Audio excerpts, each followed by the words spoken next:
RSS ದೆವ್ವವಿದ್ದಂತೆ BJP ದೆವ್ವದ ನೆರಳು. BJP ವಿರುದ್ಧ ಸಚಿವ ಪ್ರಿಯಾಂಕ್ ಖರ್ಗೆ ಗರಂ. ಬಿಜೆಪಿ ಸಂಸದರು ತುಟಿಕ್ ಪಿಟಿಕ್ ಅನ್ನುತ್ತಿಲ್ಲ ಎಂದ ಸಿಎಂ. ಆರ್ಎಸ್ಎಸ್ ದೆವ್ವವಿದ್ದಂತೆ ಬಿಜೆಪಿ ದೆವ್ವದ ನೆರಳು.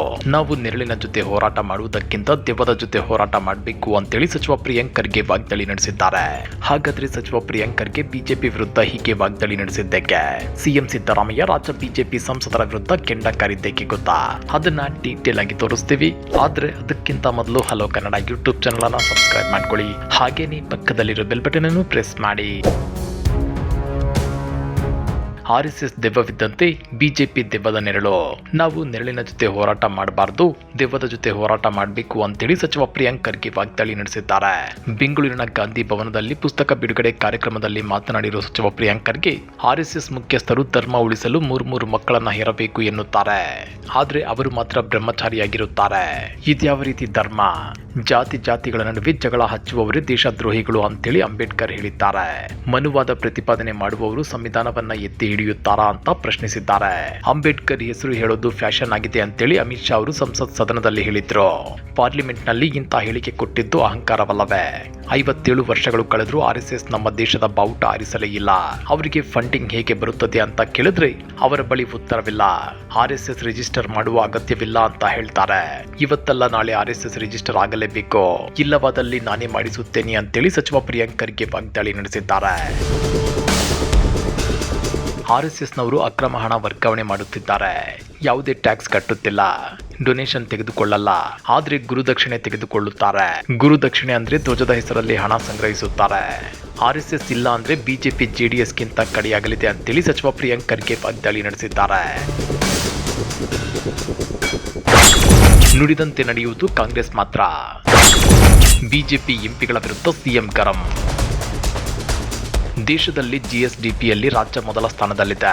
ರಾಜ್ಯದಲ್ಲಿ ಜಿಎಸ್ಟಿ ಸಂಗ್ರಹಣೆಯೂ ಹೆಚ್ಚಾಗಿದೆ. ಇದು ಗ್ಯಾರಂಟಿ ಯೋಜನೆಗಳಿಂದ ಜನರ ಖರ್ಚು ಮಾಡುವ ಸಾಮರ್ಥ್ಯ ಹೆಚ್ಚಿದ ಪರಿಣಾಮವಾಗಿದೆ. ಆದಾಗ್ಯೂ ನಮಗೆ ಸಲ್ಲಬೇಕಾದ ಹಕ್ಕಿನ ಪಾಲು ಸಿಗುತ್ತಿಲ್ಲ ಅಂತೇಳಿ ಸಿಎಂ ಸಿದ್ದರಾಮಯ್ಯ ಆರೋಪಿಸಿದ್ದಾರೆ. ಮೊನ್ನೆ ಹಾವೇರಿಯಲ್ಲಿ ಈ ಬಗ್ಗೆ ರಿಯಾಕ್ಟ್ ಮಾಡಿರುವ ಸಿಎಂ ಸಿದ್ದರಾಮಯ್ಯ, ಕರ್ನಾಟಕವು ಕೇಂದ್ರ ಸರ್ಕಾರಕ್ಕೆ ಪ್ರತಿ ವರ್ಷ 4.5 ಲಕ್ಷ ಕೋಟಿ ರೂಪಾಯಿ ತೆರಿಗೆ ನೀಡುತ್ತೆ. ಆದ್ರೆ ಪ್ರತಿಯಾಗಿ ಕೇಂದ್ರ ಸರ್ಕಾರದಿಂದ ನಮಗೆ ಕೇವಲ 60,000 ಕೋಟಿ ರೂಪಾಯಿ ಮಾತ್ರ ಬಂದಿದೆ.